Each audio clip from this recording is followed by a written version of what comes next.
Bonjour et bienvenue dans ce nouvel épisode de C'est pas dans ta tête. Aujourd'hui, nous allons parler d'un sujet souvent mal compris et très angoissant pour ceux qui le vivent. Il s'agit de l'hypocondrie. On va voir ensemble ce qu'est l'hypocondrie, pourquoi elle se manifeste et surtout comment on peut en sortir, comment on peut l'apaiser. Rassurez-vous, si vous en souffrez, si vous êtes concerné par cet épisode, vous êtes loin d'être seul dans ce cas et il existe des moyens pour retrouver la sécurité et sortir de ces mécanismes. Pour commencer, qu'est-ce que l'hypocondrie? L'hypocondrie est aussi appelée trouble de l'anxiété de la santé. Et vous comprenez pourquoi j'ai choisi de vous parler de ce sujet aujourd'hui, parce que sur C'est pas dans ta tête, on s'intéresse tout particulièrement au sujet de l'anxiété et de l'impact de la dérégulation du système nerveux sur l'anxiété. Il était donc naturel d'aborder cette variante de trouble de l'anxiété qu'est l'hypocondrie. L'hypocondrie, c'est cette peur excessive et persistante d'avoir une maladie grave, même quand les examens médicaux montrent que tout va bien. Vous voyez là qu'il y a des conditions pour pouvoir parler d'hypocondrie. C'est une peur excessive, donc quelque chose qui va vraiment occuper toutes nos pensées, tourner en boucle, persistante, donc c'est pas juste une petite inquiétude passagère d'avoir quelque chose de grave, alors même que les examens montrent que tout va bien. Ce n'est pas juste une inquiétude passagère, c'est une véritable angoisse qui prend beaucoup de place au quotidien et qui peut rendre la vie très difficile. Elle peut rendre la vie très difficile parce que chaque petit symptôme, chaque douleur, chaque sensation inhabituelle devient source d'inquiétude, parce que l'on va prendre de nombreuses précautions et restreindre progressivement le champ de sa vie pour éviter de tomber malade, de côtoyer des endroits que l'on considère comme dangereux d'un point de vue sanitaire, etc. Et parce qu'une simple fatigue peut être perçue comme le signe d'un problème sérieux. Ces pensées peuvent devenir très envahissantes au point de pousser certaines personnes à consulter de nombreux médecins, à rechercher sans cesse des informations sur Internet ou à se surveiller constamment. On appelle ça la cyberchondrie quand cette recherche de symptômes en ligne amplifie l'anxiété.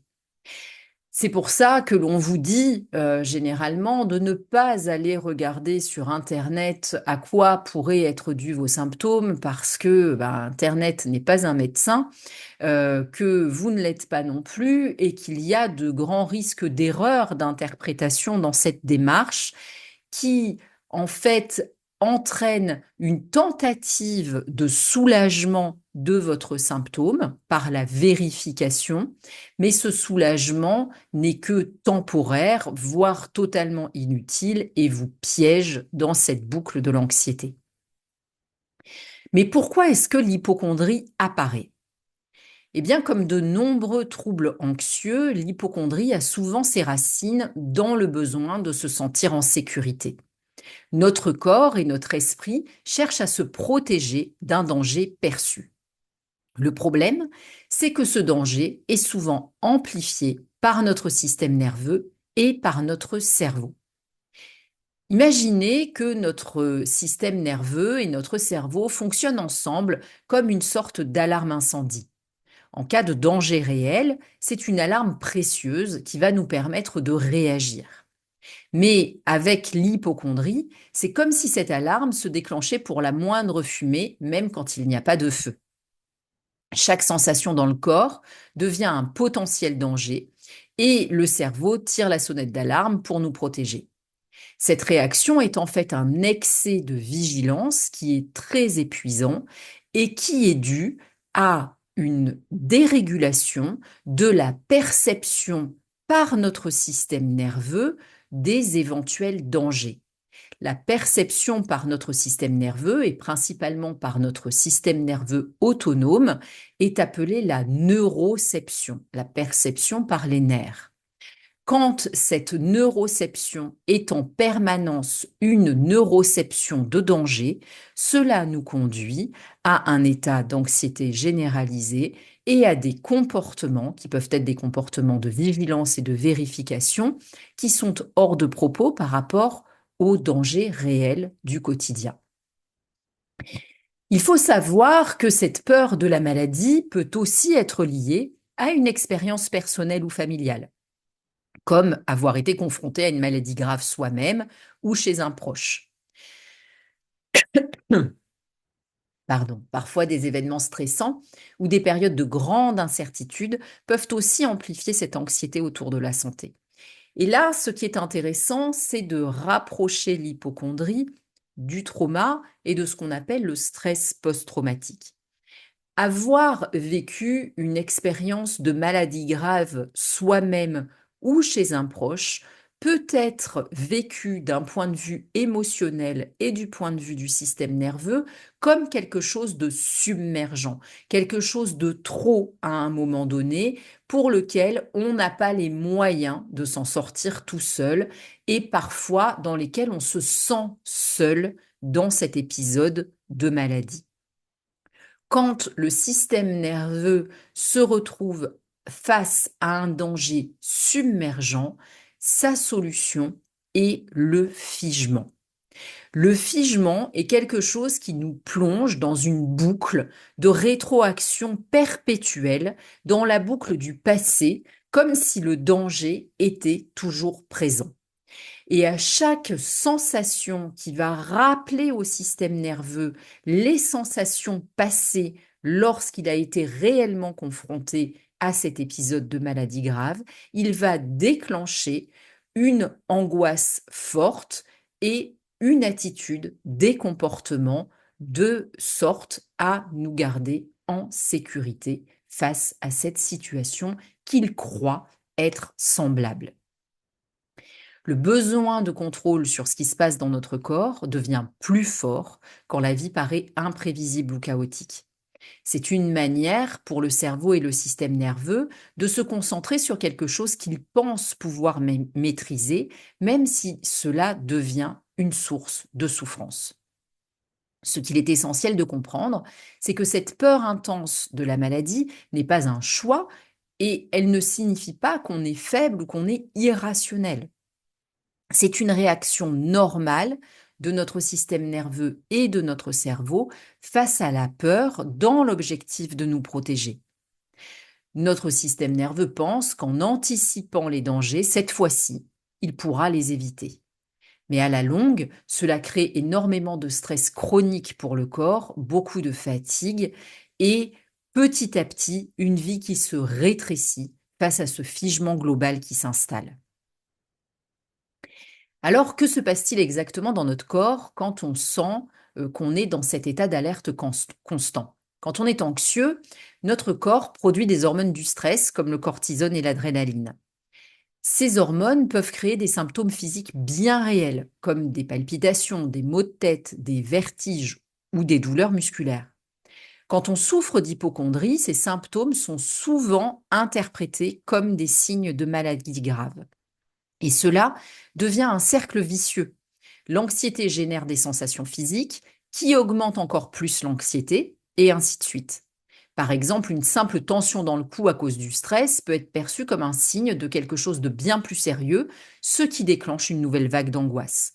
Le corps et l'esprit se renforcent mutuellement dans cette spirale de peur. La bonne nouvelle, c'est qu'il est possible de sortir de ce cercle vicieux. La première étape, c'est de reconnaître l'existence de ces pensées, l'existence de ces sensations liées à l'anxiété et non à une maladie grave. Et c'est un processus difficile, mais c'est très important pour pouvoir progressivement sortir de ce figement. En comprenant ce qui nous arrive, pourquoi nous sommes en fait face à un phénomène naturel de protection, on va pouvoir créer de l'espace pour travailler et avancer vers la régulation. Le jugement ne sert à rien du tout et il faut savoir que souvent, cet état d'hypocondrie entraîne beaucoup de honte qu'on a du mal à verbaliser quand on en souffre. Et cette honte est, elle, à nouveau complètement piégeante dans le figement. C'est pour ça que la régulation du système nerveux est un outil particulièrement efficace pour pouvoir travailler sur l'hypocondrie. L'hypocondrie est en fait un symptôme, une des facettes de l'anxiété. Elle est la marque de la dérégulation du système nerveux. Et pour les personnes qui souffrent d'hypocondrie depuis des années, elles savent très bien que chercher à se rassurer, que chercher à sortir de ça par quelque chose de rationnel, ça ne sert à rien et ça ne fait que renforcer le sentiment d'échec et d'insatisfaction que l'on a vis-à-vis de soi-même. En travaillant sur la régulation du système nerveux, on va aller à la source, c'est-à-dire au manque de sécurité auquel la personne a été confrontée à un moment donné. Parce que la base est là, dans ce système nerveux qui se croit toujours en danger et qui revit jour après jour les sensations de cet épisode de danger passé.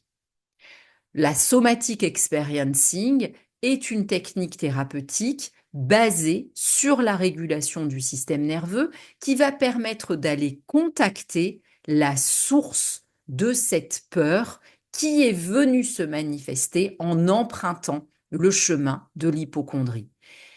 Et ce qui est parfois très étonnant pour les personnes qui souffrent de cette pathologie, c'est qu'elle découvre que la peur à l'origine de cette hypocondrie a bien souvent rien à voir avec le champ de la maladie, de la santé, des lésions, des accidents, etc.